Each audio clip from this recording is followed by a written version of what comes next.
যাই হোক, আস্তে আস্তে আমরা, নালে এই সমস্ত কথা বলতে থাকলে বলতেই হবে, কিন্তু আমরা আমাদের যে একটা ভাবনা চিন্তা, আপনাদের এইখানে না শুধু সমস্ত জায়গায়, এটা এইভাবে ভেবে দেখলাম যে বিভিন্ন জায়গায় পাঠে তো যাই, ওই একটা দিন হয়তো বছর শেষে একদিন এসে হাজির হলাম, কিঞ্চিত কারোর ভালো লাগলো, কারোর বুঝলাম, কারোর সময় সুযোগই হয় না এসে শুনবার। কিন্তু আমরা যদি এটাকে নিয়মিত করতে পারি, আমরা তো সব কিছুই করছি নিয়মিত, গান বাজনা চর্চা করছি, সব কিছুই করছি, কিন্তু আমাদের যে জ্ঞানগঞ্জ, সেইখানে যদি এই যে গীতা কেন আমরা শিখব, আমরা অনেকেই জানি না। আমরা ভগবান সম্পর্কে আমাদের অনেকের ধারণা এক এক রকম, যে ভগবান কি, আমরা হয়তো দেবী দুর্গাকেও ভগবান মনে করি, আমরা মহামায়াকে, দেখুন আগে সেই দিনও বলছিলাম যে দেবীকে আমরা শক্তিরূপে পূজা করি, ইয়া দেবী সর্বভূতেষু শক্তিরূপেণ সংস্থিতা, নমস্তাস্যৈ নমস্তাস্যৈ নমস্তাস্যৈ নমো নমঃ। মহামায়া যোগদেবী শক্তিরূপে সংস্থিতা, শক্তিরূপে পূজা করি। এমনি এই মহাকালী তারই একটা অংশ, আমরা দেবী রূপে শক্তি রূপে আরাধনা করি। কিন্তু আমরা হয়তো আমাদেরকে প্রশ্ন করলে আমরা বলে দিই, হ্যাঁ এরাও তো ভগবান, দেবী দেবতা ভগবান, এই যে সাধারণ, কারণ জ্ঞানে যদি আমরা সমৃদ্ধ না হই, তাহলে কিন্তু আমরা সত্য সন্ধান করতে পারবো না। তাই আমরা গুরুর প্রণাম মন্ত্রে বলি, অজ্ঞান তিমিরান্ধস্য জ্ঞানাঞ্জন শলাকা চক্ষুরুন্মিলিতং জ্ঞান তস্मै শ্রী গুরবে নমঃ। গুরু তিনি, যিনি অজ্ঞানতার অন্ধকার থেকে আমাদেরকে আলোর দিকে নিয়ে আসেন। তাই আলোর দিকে আনতে গেলে আমাদেরকে সেই গুরুর কাছ থেকে আমরা কি শিখবো? আচার আচরণ। আচার আচরণ কেন করব সেটাও তো জানতে হবে। এই যে আমরা সনাতনীরা এইরকম সংস্কৃতিতে বিশ্বাসী, কি সংস্কৃতিতে না, আমরা সাধন পূজন অর্চন নিধিধ্যাসন, হ্যাঁ, এই যে মনন চেতন জাগরণ করছি, সর্বোপরি আমরা জীবনে সেটাকে ব্যবহার করার চেষ্টা করছি। আমরা এটাই বিশ্বাস করি যে এই জগতে প্রতিটি উপাদান, এমনকি আমিও ভগবানের অংশ।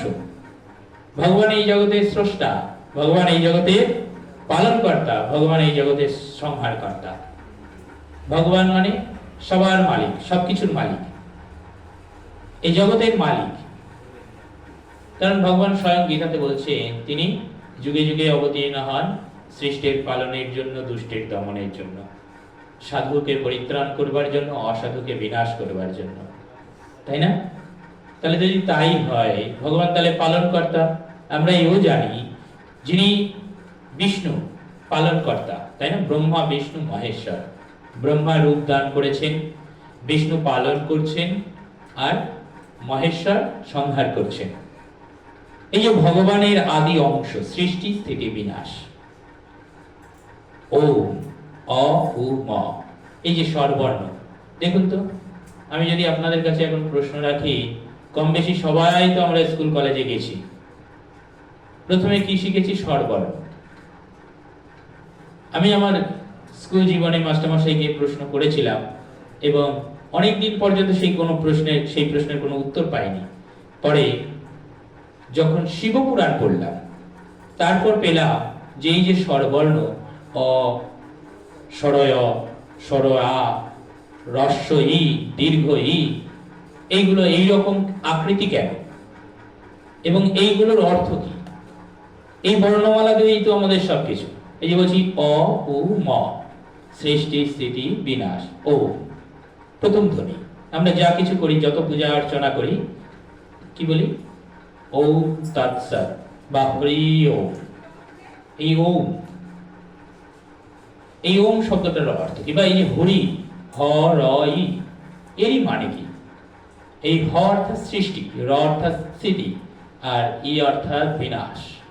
তাহলে হরি কথাটি চৈতন্য মহাপ্রভু আবার বলছেন, হরের নাম হইব কেবলম, হরের নাম হইব কেবলম, হরের নাম হইব কেবলম, কলৌ নাস্তেব্য নাস্তেব্য গতিরন্যতা। তাহলে কলিযুগে হরির নামই একমাত্র অবলম্বন। তিনি বলছেন, তাহলে কোন হরি? এই হরির অর্থটা কি? এই হরি কি ভগবান? হ্যাঁ, এই হরি মানে ভগবান। কেন? ওই যে সৃষ্টি স্থিতি বিনাশ, তাই হচ্ছে হ র ই। দেখুন কত আমরা কিন্তু এরকম করে আমাদেরকে কেউ যদি ভাঙিয়ে না দেয় আমরা জানবো কি করে? আমরা তো অজ্ঞান। আমাদেরকে যদি গুরু যদি সেই পথ হাতে ধা ধরিয়ে পরিষ্কার করে বুঝিয়ে না দেন, সদ্গুরুর সান্নিধ্য যদি না পাই, দেখুন আপনি যখন হাঁটতে পারতেন না, আপনি নিজের চেষ্টায় কিন্তু হাঁটা শিখেছেন। আপনি চেষ্টা করেছেন, পড়ে গেছেন, কেউ আপনাকে হাত ধরেছে কোনো কিছু অবলম্বন করে। আপনি ভুট হয়ে কি করেছে, চিত হয়ে তো শ্রুতে, তাই না? মায়েরা ভালো লক্ষ্য করেছে, ছোট্ট বাচ্চাটি আপনার সন্তানটি ভুটোতে পেরেছে, জন্মেই তো ভুটোতে পারেনি, সে চেষ্টা করেছে, কাত হতে হতে হতে হতে হতে হতে এক সময় একদিন ভুট হয়ে গেছে হঠাৎ করে। সে নিজের চেষ্টায় কিন্তু ভুট হয়েছে, হামাগুড়ি দেওয়ার চেষ্টা করেছে, তারপর আস্তে আস্তে বসার চেষ্টা করেছে। আপনি হয়তো তাকে সোজা করে দিয়েছেন, পড়ে গেছে, আবার সোজা করেছেন, কিন্তু সে বা আমরা প্রত্যেকেই, আমরা নিজেদেরটা জানি না, কিন্তু আমাদের সন্তানের কথাটা তো আমরা চোখে দেখেছি। তদ্রূপ সন্তান যদি এরকম হয়, আমরাও ছোটবেলাটা এইরকম করেই সবকিছু শিখেছি। আপনি চেষ্টা করেছেন, তাই আপনি পেরেছেন। এই যে ভগবত দর্শন বা গুরুর সান্নিধ্য পাওয়া, এই অজ্ঞানতা থেকে নিজেকে আলোর দিকে নিয়ে যাওয়া, এটা আপনারই চেষ্টা হবে। আপনি যদি চেষ্টা করেন তবেই এটা পারবেন।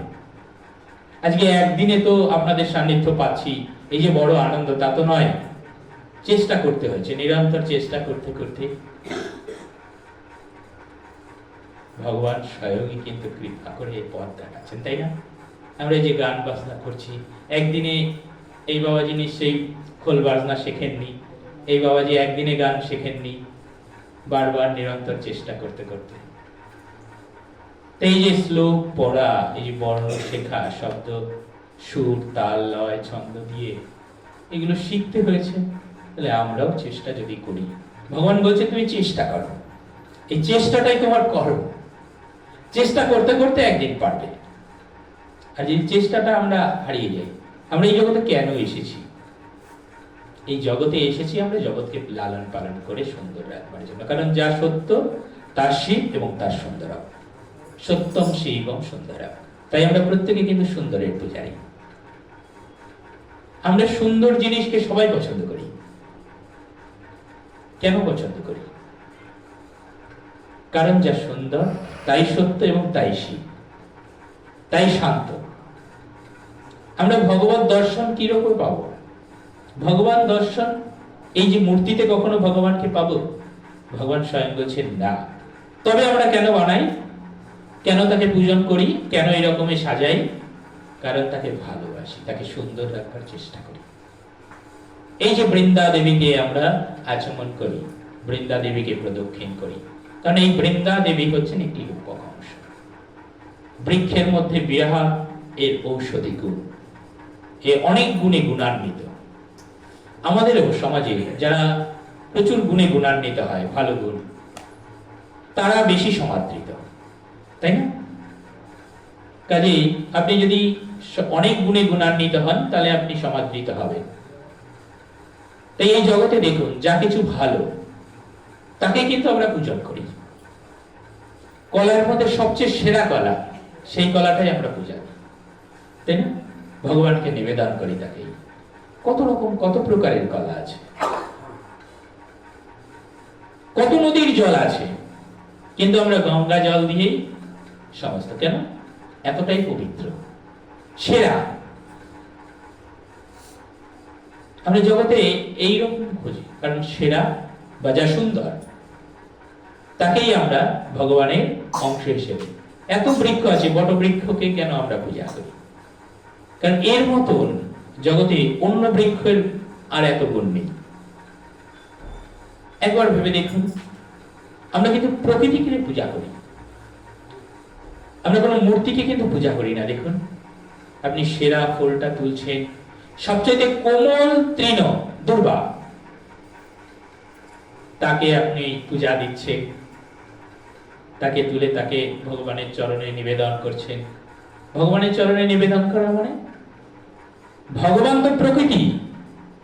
ভগবান স্বয়ং বলছে দ্বাদশ অধ্যায়ে, আমরা এক এক করে আজ থেকে যখন শুরু হয়েছে আমরা পুরো 700 শ্লোকই একদিন, হয়তো আমাদের 2 বছর লাগবে বা 3 বছর লাগবে, আমরা চেষ্টা করব প্রত্যেকেই কম বেশি যেন আমরা সেদিন পারি, সক্ষম হই। এই যে দুর্লভ মনুষ্য দেহটা আমরা পেয়েছি, এই জীবন যদি আমাদের সার্থক করতে হয়, ভগবান স্বয়ং বলছেন যে মুখ নিশ্চিত বাণী পদ্মনাভস্য গাবদগ্ধা, কত কথা বলছেন গীতাকে।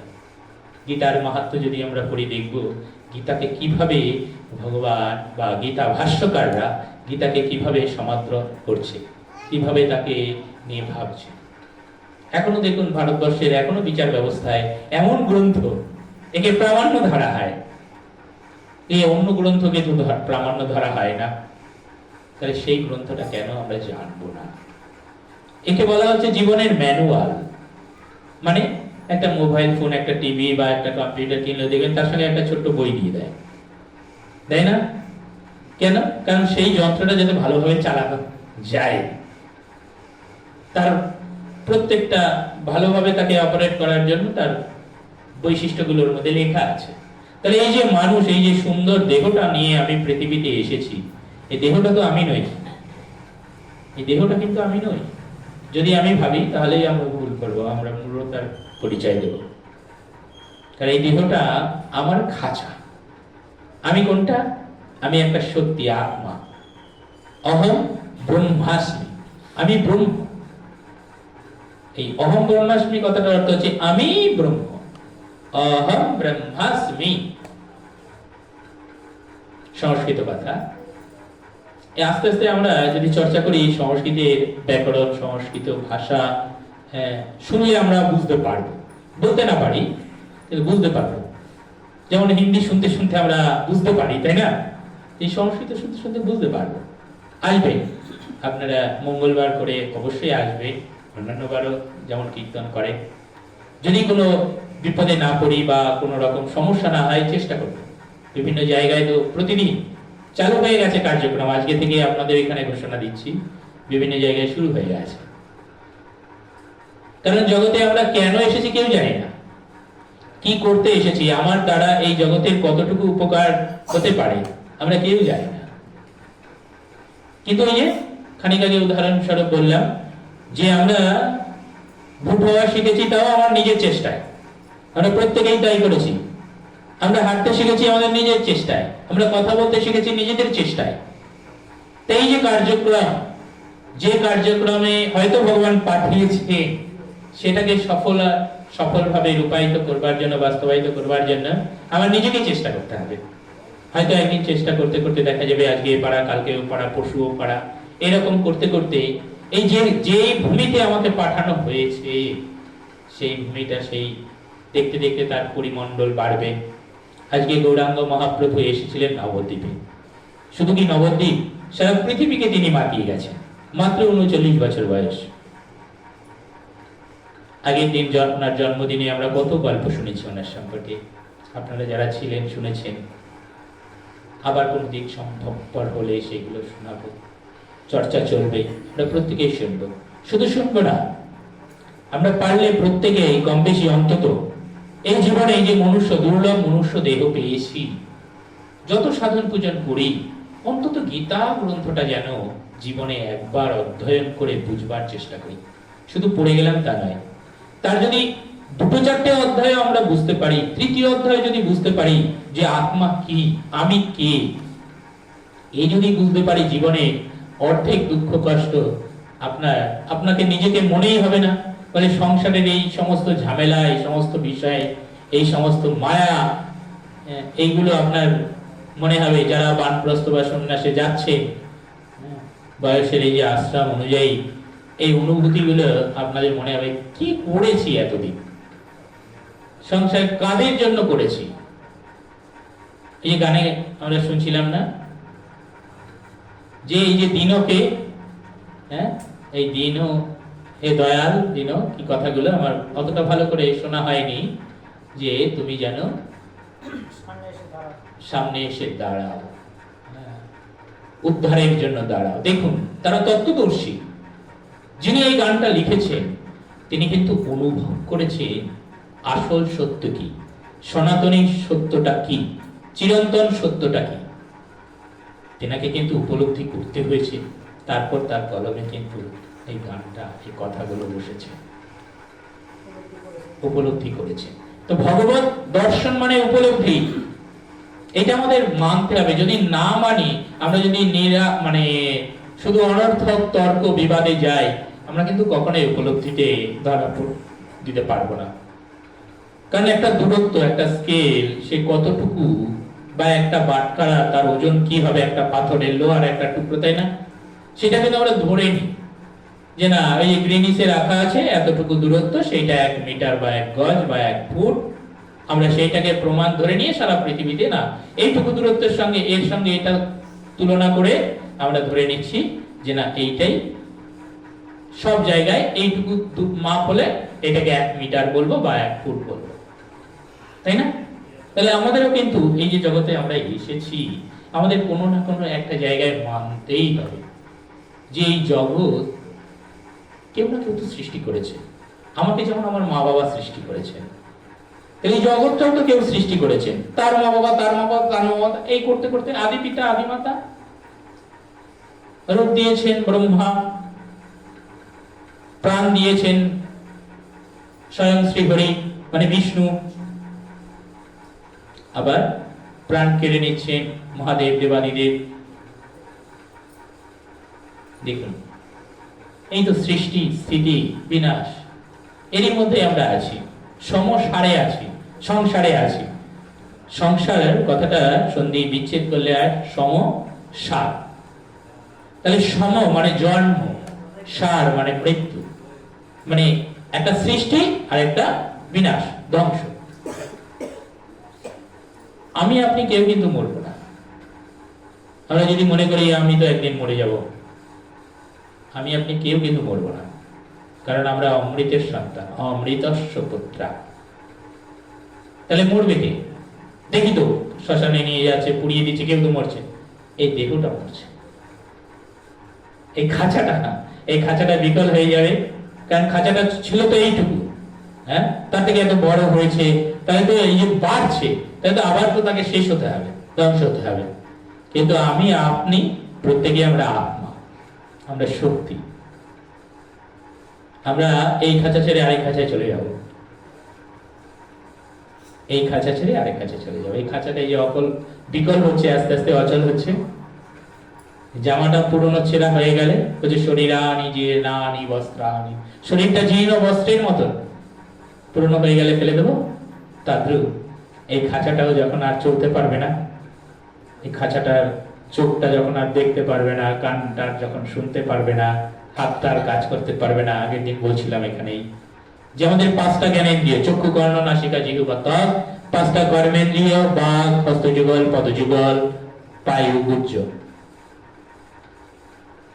এই যে 10 ইন্দ্রিয়, আর এই 10 ইন্দ্রিয়কে নিয়ন্ত্রণ করছে এক মন। মন হচ্ছে 11তম ইন্দ্রিয়, ইন্দ্রিয়দের গুরু, ইন্দ্রিয়দের নিয়ন্ত্রণ কর্তা মন।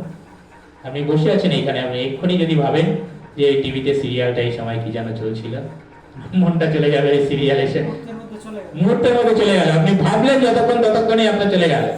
যেই হচ্ছে দেখেন প্রত্যেকে, আজকে বোধহয় দেখা হয়নি, এখন গিয়ে হয়তো দেখতাম, কিন্তু আজকে বাবাজি এসে গেছে, গীতার কথা বলবে, মনে শুরু হয়ে গেছে। সংসারে চিন্তা, এক্ষুনি কিন্তু বাড়ির কথা মনে পড়ে গেল, যেতে হবে, ঘড়িটা কত বেজে গেছে, যেতে হবে। কোথায় যাবেন? কোথা থেকে এসছেন? হ্যাঁ, কোথায় বাড়ি আপনার জানেন? কেউ জানে না। এসছি যে কোত্থেকে তাও জানি না, কেন যে এসছি তাও জানি না, কি করছি, ঠিক ভুল করেই যাচ্ছি, ভুল হচ্ছে শিখছি, তাই না? ভুল হচ্ছে, সারাটা জীবনই ভুলে ভরা। গানে কথা আছে না, জীবনটাই ভুলে ভরা। এই ভুল করতে করতে আমরা কিঞ্চিত শিখি, কিঞ্চিত জানি, জানতে জানতে একদিন, দেখুন, কৃপা না হলে সম্ভব হয় না। এটা আমাদের মানতেই হবে, ওই সেই মিটার মাপার মতন। আমাদের যদি কৃপা না হয় যে ভগবত কথা শুনবো, ভগবানকে জানবো, উপলব্ধি করবো, একটা দুটো জনই না, 80টা লক্ষ জনই পার করে এসেছি। একটা দুটো জনের জন্য এই মনুষ্য দেহ নয়, 2 লক্ষ জনের জন্য। তার মধ্যে কত পাশবিক প্রবৃত্তি পার করে এসেছি, তারপরে মনুষ্য জনই পেয়েছি।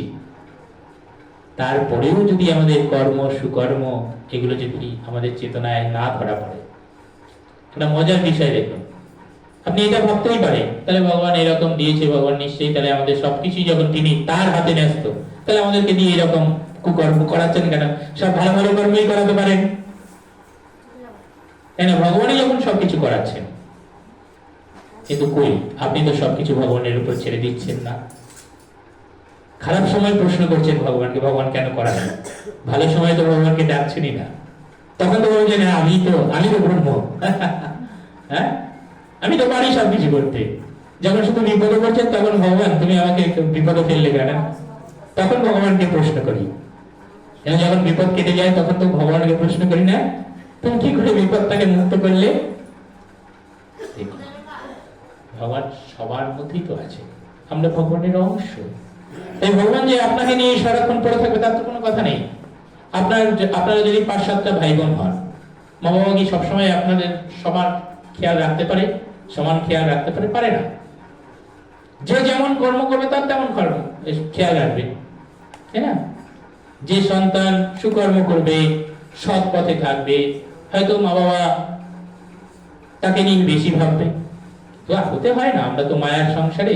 বরং পরিবারে যে অপকর্ম করে, যে কর্ম করে, হ্যাঁ পিতা মাতা তার প্রতি বেশি দুর্বল হয়। যে মেজাজ দিতে পারে, বেশি কথা বলতে পারে, মা বাবাকে অপমান করতে পারে, তার প্রতি হয়তো ভয়। মা বাবা মনে করে না আমার এই সন্তানটা তো দুর্বল, বা এ তো একটু খেপা, এর কথাটা মেনে নি। যে সম্মান করতে পারে, যে মা বাবাকে নিয়ে ভাবে, সেবা দিতে পারে, ও তো পারে, ওকে নিয়ে আর কি ভাববো। কিন্তু তা তো নয়। মা বাবা তদ্রুপ যদি মা বাবা যদি এরকম হতে পারে, তাহলে আমাদের সৃষ্টিকর্তা ভগবান কিরূপ হবে? তিনারা এত সন্তান, শুধু আমরা মনুষ্য নই, কীট পতঙ্গ পশু পাখি, কত বৃহৎ বৃহৎ অরণ্যের কত বৃক্ষাদি রয়েছে, সবাই তার সন্তান, সব তার সৃষ্টি। আপনি তাকে তার প্রতি যেমন কর্তব্য কর্ম করবেন, ভগবান তো বলেই দিয়েছেন, তোমাদেরকে আমি প্রাণ সঞ্চার করে দিলাম, দেহ আকার আকৃতি দিলাম, সবকিছু দিয়ে দিলাম, আমি তোমাদের সঙ্গেই আছি, তোমাদের ছেড়ে নেই, তাহলে তুমি কর্ম করো। তোমাকে পাঠানো হয়েছে জগতে কর্তব্য কর্ম পালনের জন্য, তুমি কর্তব্য কর্ম করো। ফল আমি ঠিক তুমি যেমন যেমন কর্ম করবে তার পরপরই ফল দিয়ে দেবো, ফলে চিন্তা করে কর্ম করো না, তাহলে কিছু পাবো না। তোমাকে পাঠানো হয়েছে জগৎকে কর্তব্য কর্ম পালনের জন্য। জগতে আত্মা রূপে এসেছি, কর্তব্য কর্ম করবার জন্য এসেছি, সেইটাই আমাদের বুঝতে হবে।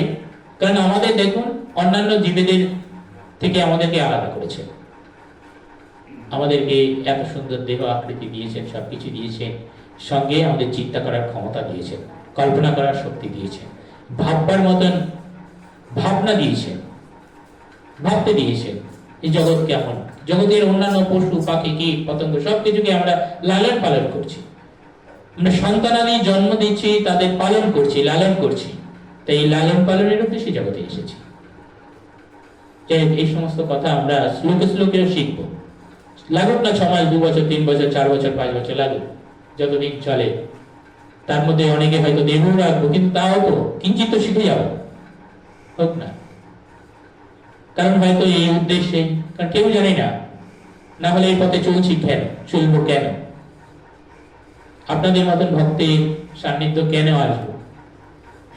ভক্ত কৃপা করবেন, আপনারা কৃপা করলে হয়তো এই কৃপায় এমুখে এই সমস্ত আপনাদের সান্নিধ্য পেয়ে আপনাদের থেকে শিখতে, জানতে, বুঝতে পারবো। কারণ ভক্ত সঙ্গ বলে না, সাধু সঙ্গ, সাধু সঙ্গ এমন জিনিস, সাধুর বাজারে গেলে সাধু সঙ্গ মেলে। আর সাধু সঙ্গ এমনই সঙ্গ, এই সঙ্গতায় কি না হয়, তাহলে সঙ্গ দোষে লোহাও আসবে। সৎসঙ্গ পান, সাধু সঙ্গ পান, আপনার বিবেক সুন্দর হতে বাধ্য, আপনার চিন্তা চেতনা ভাবনা সুন্দর হতে বাধ্য। আর আপনি যে কুসঙ্গ পাচ্ছেন, চেষ্টা করবেন সৎসঙ্গে থাকার, সুন্দর, অনেক সুন্দর পরিবেশ। চেষ্টা করব আমিও আপনাদের আজকে এই কর্মসূচির প্রথম আপনাদের সামনে আজকের এখানে আসছি, চেষ্টা করব আপনাদের সঙ্গে থাকবার, আসবার। কারণ এই যে পরম আনন্দ, যেখানে হরি কথা হয়, যেখানে ভাগবত কথা হয়, যেখানে গীতা কথা হয়, সে আনন্দ শেষ করার নাই। সারা রাত যদি আলোচনা হয়, সারা রাতই হয়তো শুনতে ইচ্ছে করবে, কিন্তু একটা সময় আমাদের থামতে হয়। আমরা সময়ের হাত ধরে চলি অনেকটাই।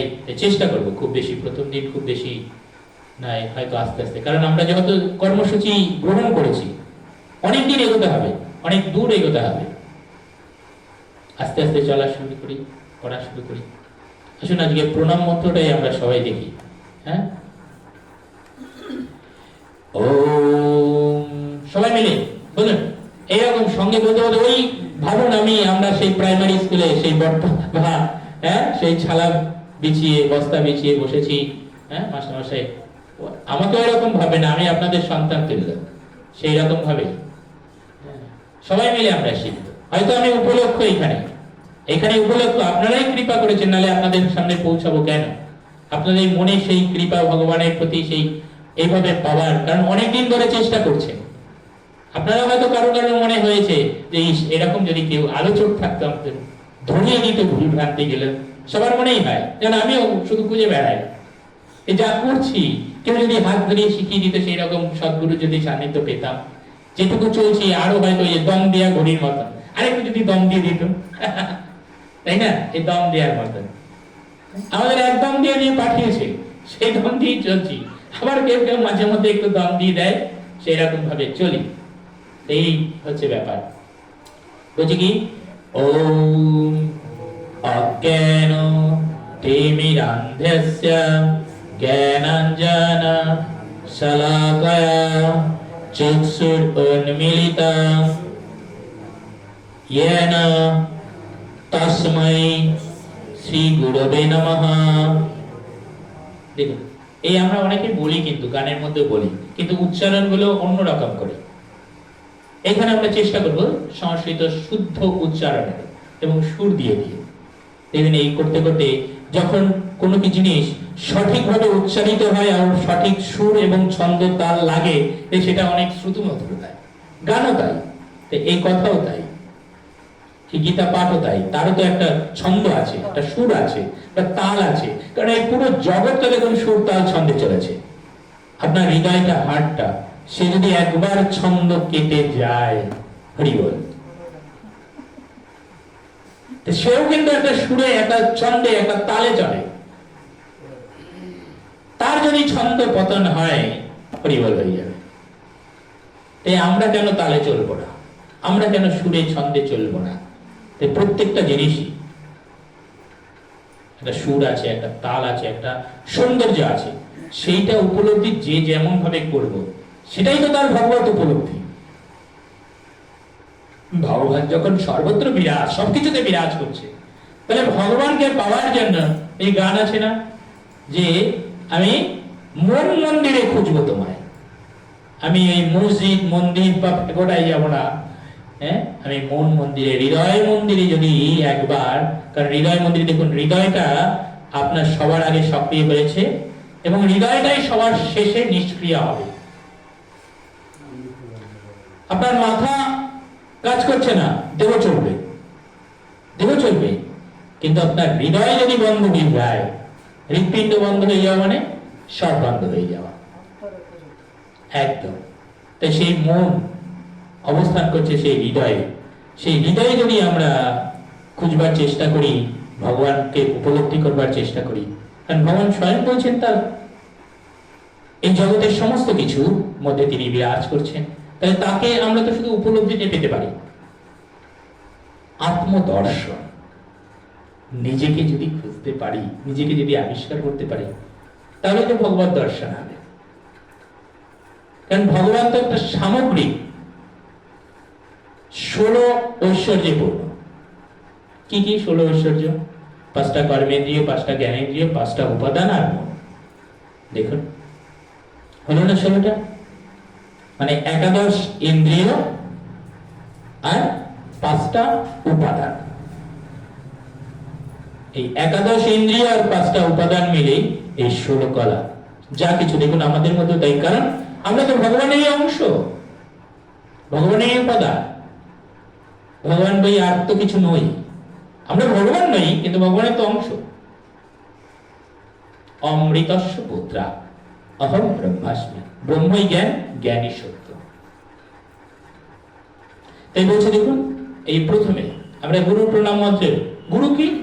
গুরু হচ্ছে যিনি, গু শব্দের অর্থ অন্ধকার, রু শব্দের অর্থ আলো, যিনি অন্ধকার থেকে আলোর দিকে সঞ্চালনা করেন, তিনি হচ্ছেন গুরু।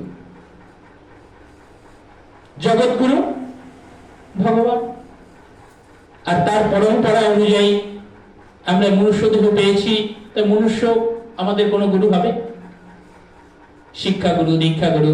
কিন্তু সর্বাগ্রে এটি মাথায় রাখবে, মাতা মে পার্বতী পিতা মে মহাদেব।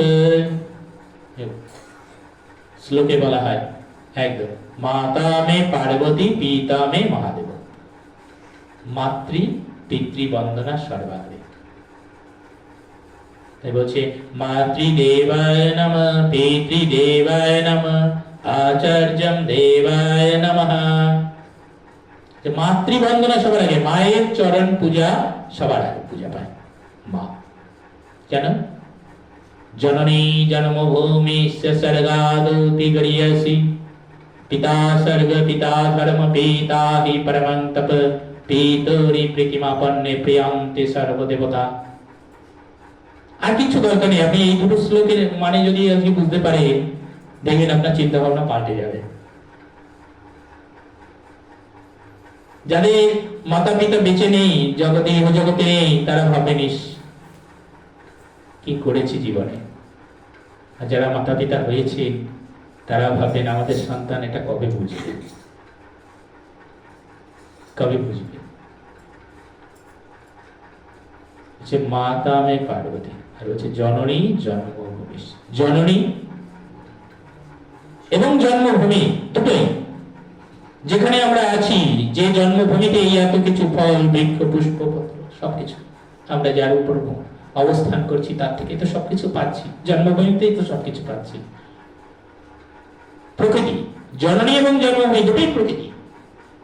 এই যে মাতৃগর্ভ প্রকৃতি, প্রকৃতি স্বরূপা। আমরা প্রকৃতিরই অংশ, রাধিকা শক্তির অংশ। যদি আমরা দ্বাপরের কৃষ্ণকে বলি, আমরা তো 3টে যুগ আগের আলোচনায় বলছিলাম যে এই যে 4টে যুগ, সত্য ত্রেতা দ্বাপর করে। সত্য যুগ যেখানে সমস্তটাই সৎ এবং সত্য ছিল, অনেক দীর্ঘ তার আয়ু ছিল, মানুষেরও অনেক দেহাকৃতি অনেক বড় ছিল, অনেক বিরাট বিশাল ছিল, আয়ুও ছিল লক্ষ বছর। সত্য যুগ। হ্যাঁ, তার মধ্যে কতগুলো অবতার এসেছে, মৎস্য, কুর্ম, বরাহ, নরসিংহ। সত্য। ত্রেতা, দেখুন ত্রে মানে ত্রিন, ত্রয়ী, এগুলোকে 3 বলা হয়। ত্রেতা যুগ, সেখানে 3 ভাগ সত্য, 1 ভাগ মিথ্যা। সত্য মিথ্যার মধ্যে, মানে 3 ভাগ ধর্ম, 1 ভাগ অধর্ম। তারপরে এলো দাপর, 2 3, দা মানে 2 ভাগ ধর্ম, 2 ভাগ অধর্ম। কত সুন্দর, আমরা কিন্তু উপলব্ধি করি না। আমরা বলি হ্যাঁ সত্য ত্রেতা দাপর করি, 4টে যুগ। দেখুন নামেই বলে দিচ্ছে, দাপর অর্ধেক অর্ধেক, অর্ধেক ধর্ম অর্ধেক অধর্ম। আর কলি, কল্যাণসা, সবসময় কলহ লেগেই আছে, বিবাদ দ্বন্দ্ব, যা কলি যুগের একমাত্র অংশ, চতুর্থ অংশে। এই চতুর্থ যুগের এখানে 3 ভাগই হচ্ছে অধর্ম, 1 ভাগ ধর্ম। এই দেখুন এই পাড়ায় কত লোক আছে, সবাইকে আমরা হরিকথা ভাগবত কথা চিন্তা করি, সবাইকে আমরা ভগবানের আরাধনা করি, করি না? 3 ভাগের মধ্যে, 4 ভাগের মধ্যে 3 ভাগই করি না, 1 ভাগ করি, কেউ কেউ করি। ভগবান যার যার উপর কৃপা করে, স্রষ্টা যার যার উপর বিষ্ণুদেব মানে হরি যাকে যার উপর কৃপা করেন আমরা তারাই। একটা পরিবারের মধ্যে দেখুন না, যদি 10 জন 12 জনের একটা পরিবার হয়, সেই পরিবারে কটা মানুষ ঈশ্বর চিন্তায় চিন্তিত? 1 জন 2 জন, বাকি সবাই ঈশ্বর চিন্তা বিমুখ।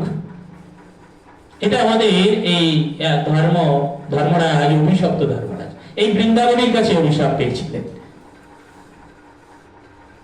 তাই আমরা বৃন্দাদেবীকে প্রদক্ষিণ করি সেই অভিশাপ থেকে মুক্ত হওয়ার জন্য। বৃন্দাদেবীর চরণাশ্রয় করি, সকাল সন্ধ্যা ত্রিসন্ধ্যা বৃন্দাদেবী আরাধনা করি, পূজা করি, তুলসী বৃক্ষে আমরা সিঞ্চন করি, পূজন করি, যাতে এই কলিহত জীব আমরা ধর্মরাজের সেই পরীক্ষা করতে গেছিলেন বৃন্দাদেবীকে, তার জন্য অভিশপ্ত হয়েছিলেন, এবং সেই ধর্মের পথে যেন আমরা যেতে পারি। ভগবান বলছেন না, যুগে যুগে আসেন ধর্মকে সংস্থাপন করবার জন্য, অধর্মের বিনাশ করে ধর্মকে ধর্মরাজকে সংস্থাপন করবার জন্য আসেন। কলিযুগে ভগবান গৌরাঙ্গ মহাপ্রভু রূপে এসেছেন ধর্মকে প্রতিস্থাপন করবার জন্য, সংস্থাপন করবার জন্য, এবং সেটা হরিনাম মিলিয়ে। হরিনামই একমাত্র আমাদের অবলম্বন। তাহলে মাতা জননী জন্মভূমিশ্চ স্বর্গাদপি গরীয়সী, স্বর্গের চাইতেও গর্বিত, গৌরবের, স্বর্গের চাইতেও গৌরবে। আমরা বুঝেও তো পালন করি না। হ্যাঁ, যাদের আছে আমরা বুঝছি, আজকে যাচ্ছি, তবুও পালন করবো না। আবার কেউ কেউ করি, যারা করি দেখুন তাদের জীবন কত সুন্দর, সহজ সরল, ভয় থাকে না। মা আছেন, জননী আছেন, তার চরণে অর্পণ করতে পারছি সমস্ত কিছু, দুঃখ কষ্ট জ্বালা যন্ত্রণা, তিনি ঠিক পথ দেখান। আপনারা যারা মা আছেন, সন্তানাদি আছে, দেখবেন যে সন্তান আপনার প্রতি একদম আপনি যা বলবেন সব মানছে, তার প্রতি আপনার কতটা করুণা হবে, কতটা কৃপা হবে। তার বিপদে বলে আপনার অন্তর সবার আগে জেনে যাবে, কারণ সে যে সবকিছু আপনার উপর আপনার চরণে অর্পণ করে দিচ্ছে। আমরা কজন পাই সেরকম সন্তান, সেটাও আমাদের দুর্ভাগ্য। যাই হোক, আর দেখুন পিতার ক্ষেত্রে কি বলছে, পিতা স্বর্গ। মাকে তো স্বর্গের চাইতেও গৌরবের কথা বলা হয়েছে, স্বর্গের উপরে। পিতাকে বলা হচ্ছে স্বর্গ। পিতা স্বর্গ, পিতাই ধর্ম, পিতাহি পরম, পরম তপস্যার জায়গা। পিতাই হচ্ছে পরম তপস্যার জায়গা। পিতরি প্রীতিমা পড়বে, প্রিয়ন্তে স্বর্গদেবতা, পিতরি প্রীতিমা পড়বে। এই যে পিতার পরে সব দেবতারা পূজা পায়। পিতার পূজা সব দেবতাদেরও আগে করতে হয়। মায়ের পূজা করলাম, তারপর পিতার পূজা করব, তারপর দেবতারা পূজা পাবেন। আপনি মা বাবাকে পূজা করছেন না, মা বাবাকে সংসারে অশ্রদ্ধা করছেন, আর মন্দিরে গিয়ে দেবতার পায়ে মাথা ঠুকছেন, দেবতা গ্রহণ করবে আপনার পূজা? কখনোই না, কখনোই না। দেখেন ভুল কোথায় বলছে তো ধর্মরাজ অভিশপ্ত, এটাই তো কলিযুগ, তাই তো হবে, সব ঘরে ঘরেই হবে, এটাই স্বাভাবিক, এটাই নিয়ম। অভিশপ্ত ধর্মরাজ বিরাজ করছে, দেখছেন না? ন্যায়ালয়ে যেখানে ধর্ম প্রতিস্থাপিত হয়, সেই ন্যায় দেবীর চোখে কাপড় বাঁধা। আপনি যাবেন কোথায়? যারাই করেছেন সেই জেনে বুঝেই করেছেন, তাই হয়ে আসছে। আমরা তো প্রকৃতির বাইরে কিছু নই, প্রকৃতির মধ্যে। আমরা এরকম করে করে আজকে গুরু বন্দনার শ্লোকটা আরো একবার চেষ্টা করবো। আমরা কয়েকবার করতে করতে আমরা কত কিছু মুখস্থ করে ফেলি, কত কিছু শিখে ফেলি, কত কিছু আত্মস্থ উপলব্ধি করতে পারি। তাহলে আজকে আমরা 4টে গুরু বন্দনা, আর ওদিকে পিতা মাতার চরণ সেবা, মানে পিতা মাতার বন্দনা। কারণ পিতা মাতা হচ্ছে সবার আগে, তারাই এই পরম গুরু, ইহজগতে সাক্ষাৎ দেবতা, তার ঊর্ধ্বে নাই। তো সবাই মিলে একসঙ্গে বলে, জননী জন্মভূমিশ্চ স্বর্গাদপি গরীয়সী, জননী জন্মভূমিশ্চ স্বর্গাদপি গরীয়সী। পিতার মাত্র। আর কয়েকবার উচ্চারণ করতে হবে নাকি? হ্যাঁ, ছোট্ট, দেখুন সবচাইতে ছোট্ট শব্দ মা। হ্যাঁ, মানুষ বলতে গেলেও সেই মা, মানব বলতে গেলেও মা, কিন্তু তার শক্তি জগতের অপার, শেষ হবে না। প্রকৃতি স্বরূপ মা। মকারান্ত, মায়ের সঙ্গে আকার যুক্ত হচ্ছে, যেখানে শেষ হচ্ছে মা সেইখান থেকে শুরু হচ্ছে। অ উ ম, ম যেখানে শেষ হচ্ছে মানে সংহার, সেইখান থেকে মা সৃষ্টি করছে, ময়ের সঙ্গে আ যুক্ত করছে। দেখেছে সত্য কোথায় গিয়ে আমরা অনুধাবন করি। এই যে জানা, এটাই তো পরম আনন্দের। জানার মানে অজানা জিনিস জানলে যে আনন্দ, আপনি সেই আনন্দ আর কিছুতে পাবেন না। একবার ভেবে দেখুন, যেখানে ওম বলছি সৃষ্টি স্থিতি বিনাশ, মকে বিনাশের বর্ণ বলছি, ম ব্যঞ্জন বর্ণ ম, সেই ম বর্ণের সঙ্গে আ যুক্ত করছে, আ স্বরবর্ণ যুক্ত করে মা।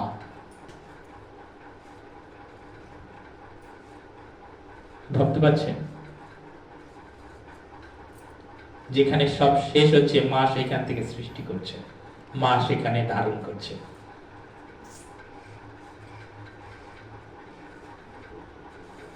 এই যে আমাদের হাতের 5টা আঙুল, দেখুন কি তর্জনী, এ সমস্ত বিবাদের মূল। তর্জন গর্জন যা করছে, এ আমরা যে মালা জপি, একে স্পর্শ করাই নাই কারণে। এ হচ্ছে যত তর্জন গর্জন বিবাদের মূল। কাউকে কিছু বলে তোকে দেখে নেবো, এই সবার আগে আমি, হ্যাঁ তোকে দেখে নেব, তাই না? এই আঙুল সবার আগে উঁচিয়ে ওঠে, আর এইটাকে উঁচাচ্ছি, সামনের দিকে দেখাচ্ছি, আর বাকি 3টে যে আমার দিকে ঘুরে আছে আমি দেখছি না। হ্যাঁ, আমি তো আরেকজনকে দেখাচ্ছি, কিন্তু বাকি 3টে যে আমার দিকে ঘুরে আছে, মানে আমি অন্যের ক্ষতি করতে চাইছি, মানে আমার তার 3 গুণ ক্ষতি নিজের দিকে হয়ে আসছে, কিন্তু এটাকে অনুভব করি না। মধ্যমা অনামিকা, দেখুন এর কিন্তু নাম দেয়নি, এর নামকরণ করতে পারিনি, এবং এটা পবিত্র সবচাইতে, এই জন্য এর নাম নেই। অকারান্ত, ঈশ্বর, সৃষ্টি, এই জন্য যত কিছু শুভ কাজ, এটাকে তিলক কাটে, এটা দিয়ে যত কিছু ফোটা শুভ কাজ, এত কনিষ্ঠা। দেখেছি আমাদের কিন্তু একটু ভাবলে আমরা অনেক কিছু পেয়ে, অনেক অজানা তথ্য আমাদের জানা যায়। যাই হোক, 10টা বেজে গেছে, আমরা খুব বেশি সময় নেব না, এইরকমই আধ ঘন্টা 1 ঘন্টা করে করে, কারণ আমরা তো একদিনে সব শিখতে চাই না, আস্তে আস্তে শিখবো। একদিনে আমি কিন্তু হাঁটা শিখিনি, কতবার পড়েছি, কতবার আছাড় পাছাড় খেতে খেতে খেতে খেতে শিখেছি। হ্যাঁ, ভুট হতে হতে একটু এগোতে এগোতে আমার এরকমই শিখবো। যাই হোক, আরেকটা শ্লোক কি, পিতা স্বর্গ পিতা ধর্ম পিতা হি পরমং তপ পিতোরি প্রীতিমাপন্নে প্রিয়ান্তে সর্বদেবতা। আমরা যখন শুরু করে পড়বো এখন আত্মস্থ করবার জন্য, দেখবেন এত সুন্দর লাগে শ্লোকগুলো, এ তো পরম, এর উপরে আর কিছু নাই, হতে পারে না। আরেকবার উচ্চারণ করি, পিতা স্বর্গ পিতা ধর্ম পিতা হি পরমং তপ পিতরি প্রীতিমাপন্নে প্রিয়ান্তে সর্বদেবতা। আমরা আগামী মঙ্গলবারে আবার এই শ্লোকগুলো প্রথমে চর্চা করে নেব, স্মরণ করবো এক সপ্তাহ, দেখবেন এমনি মুখস্থ হয়ে গেছে। আর মুখস্থ শুধু নয়, যাদের পিতা আছেন এবং সন্তানদেরকে, কারণ দেখুন মহাভারতের যুদ্ধে সর্বাগ্রে কে বধ হয়েছিলেন জানেন? পিতামহ ভীষ্ম। কেন? প্রশ্ন হয় না? এত থাকতে পিতামহকে কেন তাকে বধ করা হয়েছে? কিন্তু আপনারা এই যে যারা দাদু ঠাকুমা আছে, সবার আগে কিন্তু আপনারাই অপমান গাঞ্জানা সংসারে পাবেন। বধ কিন্তু আপনাদেরই হতে হবে, কারণ আপনারা নাতিপুতিদের শেখাতে পারছেন না। সবচেয়ে বেশি অপরাধ আপনাদের হচ্ছে। পিতামহ যারা হয়েছে, কারণ এখানে শিক্ষা তারা পারছে না, তারা তো অজ্ঞান অবুঝ। আপনি কেন তাদেরকে শেখাচ্ছেন না? অপরাধ বড়দের হয়, ছোটদের নয়। এই জন্য পিতামহ ভীষ্মের পরে কার বধ হয়েছে? দ্রোণাচার্যের। শিক্ষাগুলো অন্যদের তো হয়নি, ভগবান তো অন্যদেরকে। হ্যাঁ, আপনি পিতামহ, আপনি কেন তাদেরকে সঠিক শিক্ষা দেননি কোনটা ধর্ম কোনটা অধর্ম? আপনি শিক্ষাগুরু কুলগুরু, আপনি কেন দ্রোণাচার্য, আপনি কেন শিক্ষাটা দেননি? প্রশ্নটা কোথায়? সত্যটা কোথায়?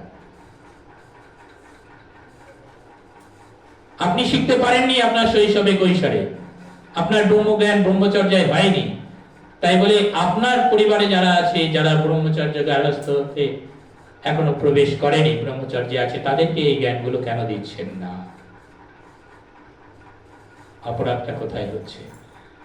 দিন না, বাড়িতে একটা গীতা সংগ্রহ করুন না। যেটা আমাদের আইন আদালতে গেলেও যে গ্রন্থটা প্রামাণ্য ধরা আছে, তাহলে সেটা আমাদের বাড়িতে কেন থাকবে না? আমরা সেটাকে কেন করবো না? বলছি গীতা সব সময় সব কাজে সর্বত্র পড়া যায়, কারণ এটা ম্যানুয়াল। এটা শুধু ওই ঠাকুরের আসনে সুন্দর করে ফুলমালা পুজো না, পড়ুন। যারা পড়তে শিখেছেন, যারা অক্ষর জ্ঞান পেয়েছেন, পড়ুন না, একটা দুটো শ্লোক করতে পড়ুন না, দেখবেন। চেষ্টা করবেন যাদের নেই যত দ্রুত সম্ভব। আর আসুন গীতা ক্লাসে আসুন, প্রত্যেক সপ্তাহে একদিন করে আসুন, বাকিদেরও নিয়ে আসুন, ছোটদেরকে নিয়ে আসুন, আস্তে আস্তে আরো আগে আগে নিয়ে আসবেন। কত রকম টিভি দেখে কত, 1 ঘন্টার জন্য আসলে কি ক্ষতি হবে তাদের সংসারে, তাদের পড়াশোনার? বোঝান, আপনার বৌমাকে বোঝান, তারাই তো বেশি। আপনার নাতি নাতনি ঠাকুমার সঙ্গে দাদুর সঙ্গে যা যাবে না, পড়বে, স্কুলে পড়া আছে, এই পড়া আছে, এই পড়া আছে, না কথা।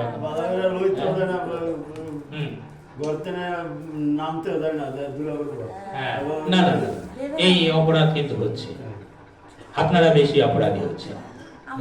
তাদের বুঝতে হবে। ওই যে বললাম প্রথমেই, হামাগুড়ি দিতে হবে না, শিখেছে এত কিছু, চেষ্টা করতে হবে। একদিনে হবে না, জোর করতে যাবেন অপরাধ হবে, ঝামেলা হবে, দ্বন্দ্ব হবে, বিবাদ হবে। আস্তে আস্তে শুনতে শুনতেই জ্ঞান এমনই জিনিস। যাই হোক, আজকে মোটামুটি এইরকম, আমরা তো চলবে, আস্তে আস্তে শিখবো, একদিনে হবে না। চেষ্টা করুন আপনারা, দেখবেন হবে সুন্দর। যাই হোক, আজকে সবাই মিলে একবার হরিধ্বনি দিই। শ্রী কৃষ্ণ চৈতন্য প্রভু নিত্যানন্দ, শ্রী অদ্বৈত গদাধর শ্রীবাসাদি গৌর ভক্ত বৃন্দ, হরে কৃষ্ণ কৃষ্ণ কৃষ্ণ হরে হরে, হরে রাম রাম রাম হরে হরে। এবার আবার একটু গান বাজনা করুক, কি করবো আর নাম কীর্তন দিয়ে শেষ করবো।